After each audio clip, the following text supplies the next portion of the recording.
Uses of آئسٹوپ، us lecture میں ہم uses of آئسٹوپ کے بارے میں بات کریں گے، اور اسپیشلی وہ آئسٹوپ جو ریڈیو ایکٹیو آئسٹوپ ہوتے ہیں، اور ریڈیو ایکٹیو آئسٹوپ ان آئسٹوپ کو کہا جاتا ہے جو الفا بیٹا گیما ریڈیشن کو ایمٹ کرتے ہیں، تو ایسے آئسٹوپ کو ریڈیو ایکٹیو آئسٹوپ کہا جاتا ہے۔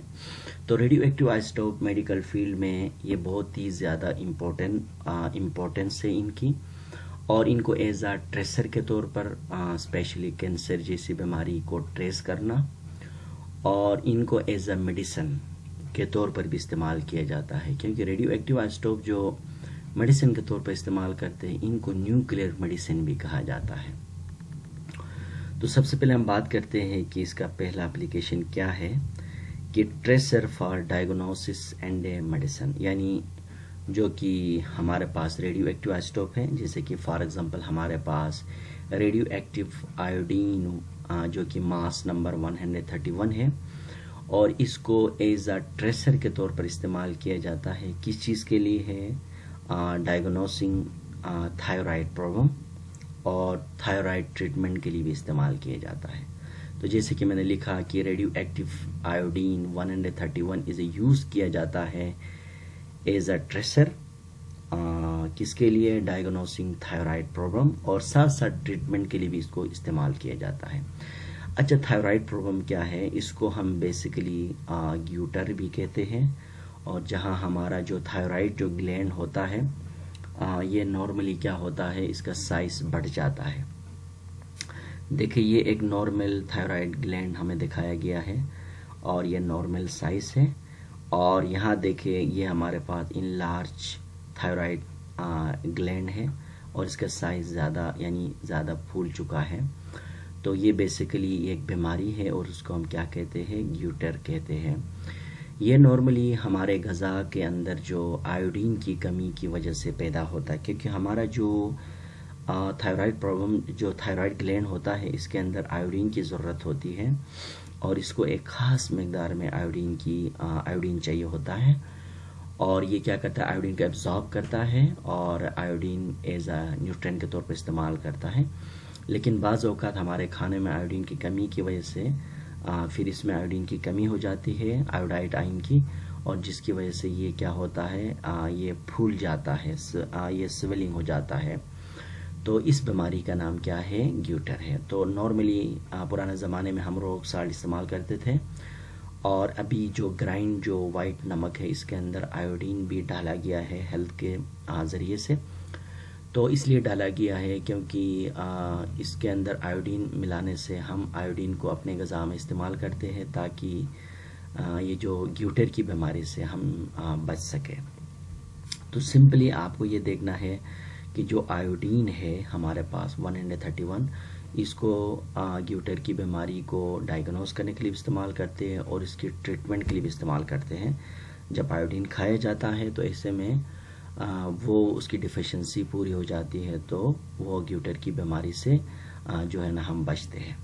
یہ ہے اس کا پہلا یوز۔ دوسرا یوز یہ ہے کہ سوڈیم، دیکھیں سوڈیم کا بھی آئسٹوپ ہے، 24 ہے، اور سوڈیم کا جو 24 جو آئسٹوپ ہے میس نمبر، یہ بھی ایز اے ٹریسر کے طور پر کس کو ٹریس کرنے کے لیے؟ فلو آف بلڈ، ہمارے جو ویسل ہوتے ہیں جیسے کہ آرٹریز، وین اور کیپلریز جو ہوتے ہیں، تو ان کے اندر بعض اوقات کولیسٹرول یا کسی اور جو ہے نا کی وجہ سے بلاکیج ہو جاتے ہیں، اور ان کو ڈیٹیکٹ کرنے کے لیے ہمارے باڈی کے اندر سرکولیٹری جو سسٹم ہے، تو اس کے اندر بعض اوقات خون یعنی جو بلڈ ہوتا ہے کہیں نہ کہیں بلاک ہوتا ہے، تو اس کی بلاکیج کو ڈائگنوز کرنے کے لیے، نشاندہی کرنے کے لیے ہم کیا کرتے ہیں؟ پیشنٹ کے لیے سوڈیم 24 کو انفیوز کرتے ہیں وینز میں اور آرٹریز میں، تو جس کی وجہ سے یہ سوڈیم جو 24 ہے یہ ایک ریڈیو ایکٹیو آئسٹوپ ہے، تو وہاں جاتا ہے جہاں پر جو جیسے کہ دیکھیں یہاں پر دکھایا گیا ہے، یہ نارمل ویسل ہے جہاں بلڈ آسانی سے فلو کرتا ہے۔ یہاں پر دیکھیں بلڈ کا فلو تھوڑا لیس ہے، اور یہاں دیکھیں بالکل بلڈ کیا ہے؟ بلاک ہے۔ تو ایسے میں اس کو ہم جب ہم ویسل اس میں ہم لوگ جو ہے بلڈ میں ہم کیا کرتے ہیں؟ اس میں آرٹریز میں یا وینس میں یا ویسل میں ہم کیا کرتے ہیں انفیوز کرتے ہیں، تو یہ سوڈیم 24 وہاں جا کر جہاں بلاک ہوتا ہے وہاں سے وہ ریڈیشن کو ایمٹ کرتا ہے. جب ریڈیشن کو ایمٹ کرتا ہے تو ہمارے پاس ڈیٹیکٹر ہوتے ہیں جو کہ ہمارے پاس جو کہ گیما کیمراز ہوتے ہیں اور گیگر ملر کاؤنٹرز ہوتے ہیں. تو ان کے ذریعے سے ہم آسانی سے پتہ لگا سکتے ہیں کہ فلاں جگہ میں ہمارا جو بلڈ ہے وہاں پر کیا ہے وہاں سرکولیٹ نہیں ہو رہا ہے. تو جیسے کہ لکھا گیا کہ sodium 24 is used to trace the flow of the blood and detect the possible constriction and obstruction in the circulatory system. اس کے بعد جو تیسرا جو اپلیکیشن ہے وہ کیا ہے، آیوڈین 123 کو استعمال کیا جاتا ہے امیج دی برین. یعنی ہمارے برین میں بعض اوقات کوئی ٹیومر اور اس طرح کی بیماری ہوتی ہے تو اس کو امیج لینے کے لیے ہم کیا کرتے ہیں، آیوڈین 123 کا مطلب اس کا ماس جو کہ آپ کے سامنے ایک پکچر دکھایا گیا ہے، یہ آیوڈین کے آئسٹوپ کی مدد سے اس کو لیا گیا ہے. تو یہ بھی ہمارا برین کا جو امیج لینے کے لیے استعمال کیا جاتا ہے. اس کے بعد جو نیکسٹ ہے ہمارے پاس وہ ہے ریڈیو تھراپی ہے. ریڈیو تھراپی کیا ہے، دیکھیں ٹریٹمنٹ آف دی کینسر، یعنی وہ ٹیکنیک جس کے ذریعے سے ہم کینسر کا علاج کرتے ہیں.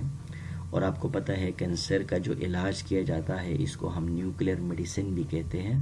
نیوکلیر میڈیسن جو کہ ہم نارملی کینسر کی علاج کے لیے ہم نیوکلیر میڈیسن استعمال کرتے ہیں جہاں آئسٹوپس ہوتے ہیں.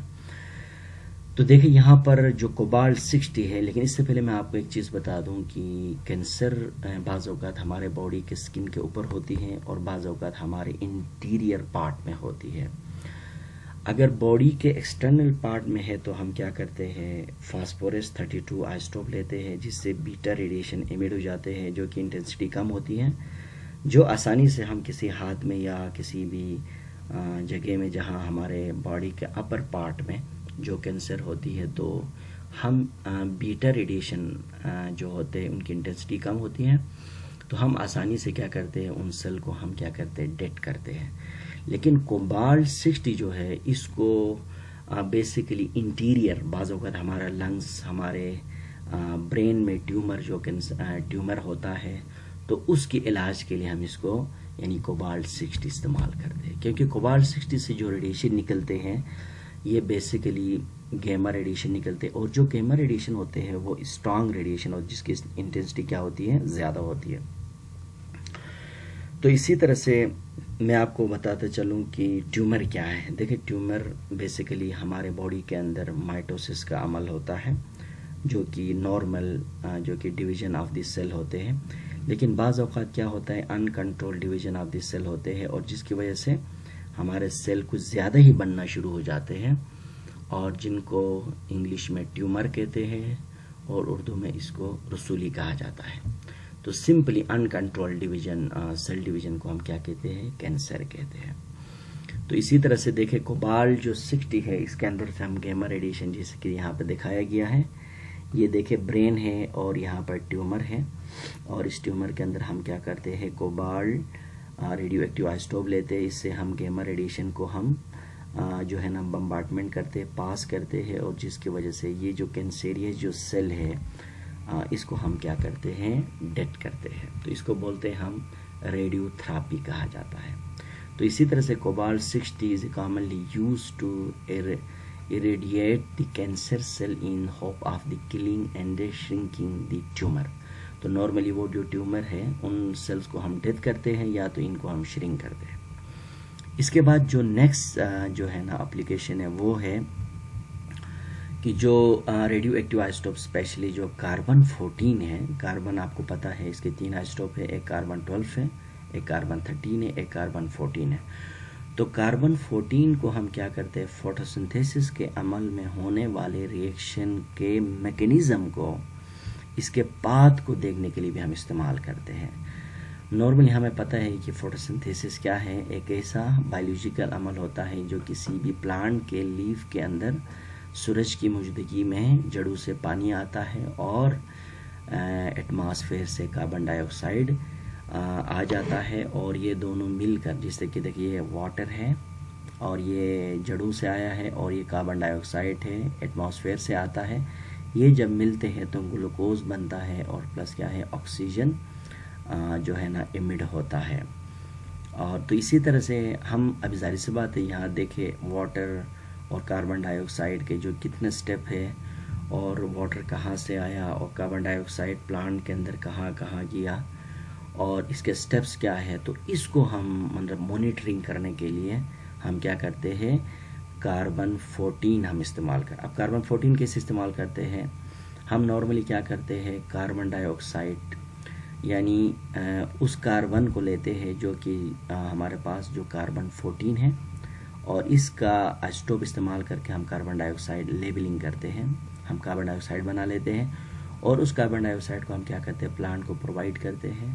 تو یہ پلانٹ کے لیف میں جا کر واٹر کے ساتھ یہ کر کے گلوکوز بناتا ہے. تو ہمیں پورا میکینزم سامنے آتا ہے، یعنی پاتھ آف کاربن کہاں گیا اور گلوکوز کہاں فارمیشن ہوا.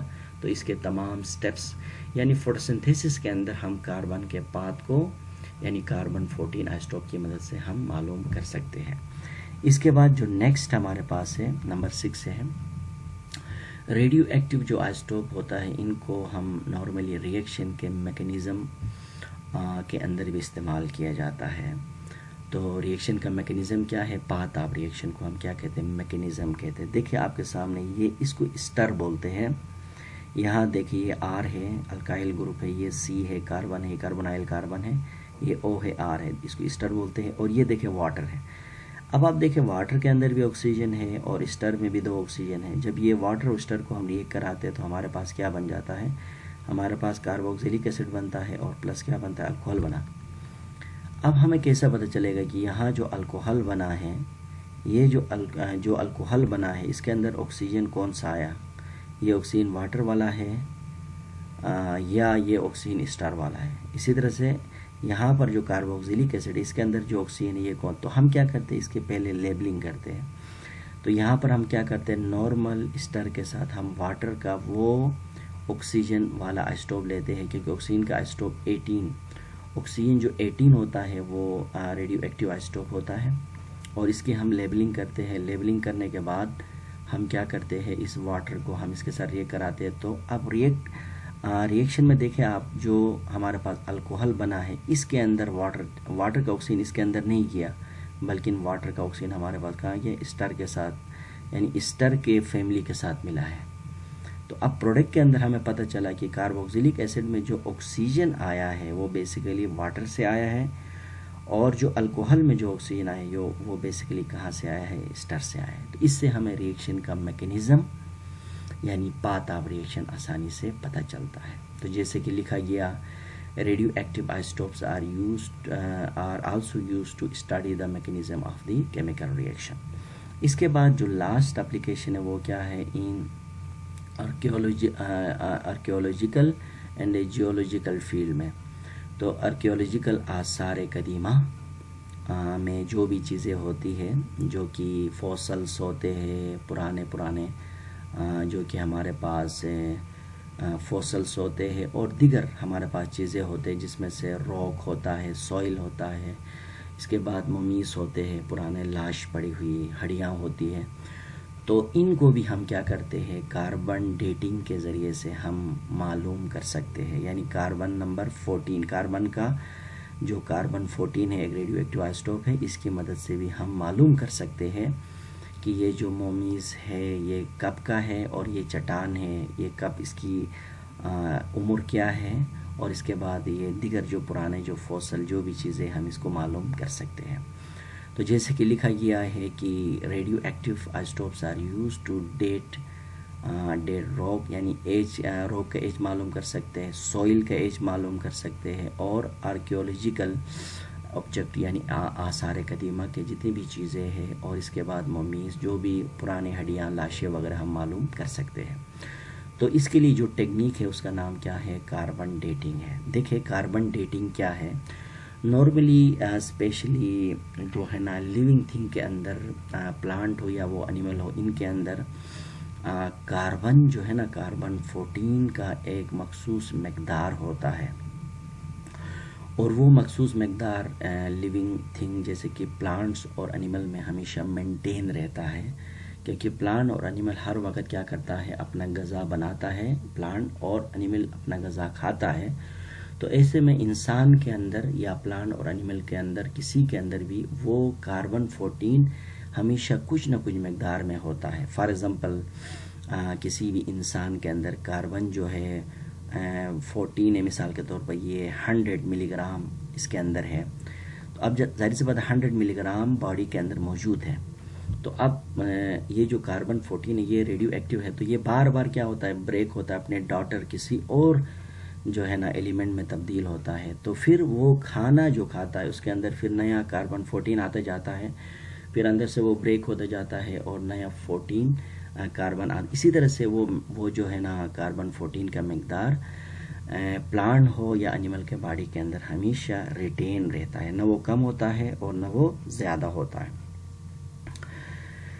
اب بعض اوقات کیا ہوتا ہے، ہمارے پاس انسان ہے یا کوئی پلانٹ ہے، جب وہ ڈیتھ ہو جاتے ہیں اور ڈیتھ جب ہو جاتے ہیں تو پھر اس کے بعد اس کا انوائرمنٹ کے ساتھ جو وہ ہوتا ہے، جو کنیکشن ہوتا ہے وہ منقطع ہو جاتا ہے، اور جس کی وجہ سے وہ کاربن جو 14 ڈیڈ انیمل ہو یا ڈیڈ پلانٹ ہو اس کے باڈی کے اندر کیا ہوتا ہے، ڈیکے ہونا شروع ہو جاتا ہے. اب ڈیکے ہونا شروع ہو جاتا ہے تو وہ اس کا ایک خاص ایج ہوتا ہے، اور اس ایج کے ذریعے سے ہم کیا کرتے ہیں، یہ معلوم کرتے ہیں کہ ہم جو کہ پرانا فوسل کوئی چیز ہے یا کوئی بھی جو ہے نا آرکیولوجیکل آبجیکٹ ہے، تو آفٹر دی ڈیتھ ہم اس کے اندر ہم کیا کرتے ہیں، کاربن کو حاصل کرتے ہیں، اور اس کاربن کا ہم کیا کرتے ہیں، ہاف لائف کے ذریعے سے ہم اس کا ایج معلوم کرتے ہیں، ہاف لائف. تو یہ میں آپ کو سب سے پہلے یہ بات بتا دوں کہ کاربن ڈیٹنگ کیا ہے. According to archaeologist and geologist, the age determination of old carbon containing substance by measuring the half-life of carbon 14 is called carbon dating. یعنی کسی بھی مرے ہوئے جاندار کے اندر سے اولڈ کاربن کو حاصل کر کے اس کے ہاف لائف کے ذریعے سے اس کا عمر معلوم کرنے کا نام کیا ہے، کاربن ڈیٹنگ کہا جاتا ہے.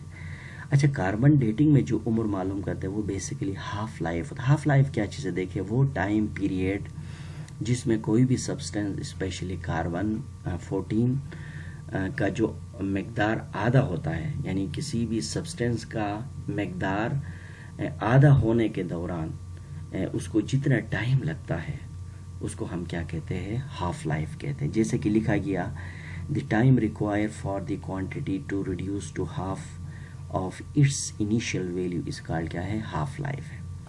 مثال کے طور پر دیکھیں، ایک ڈیڈ ہمارے پاس کیا ہے، انیمل ہے، اس کے اندر سے ہم نے کاربن نکالا تو پتہ چلا اس کے اندر کاربن 14 ہے.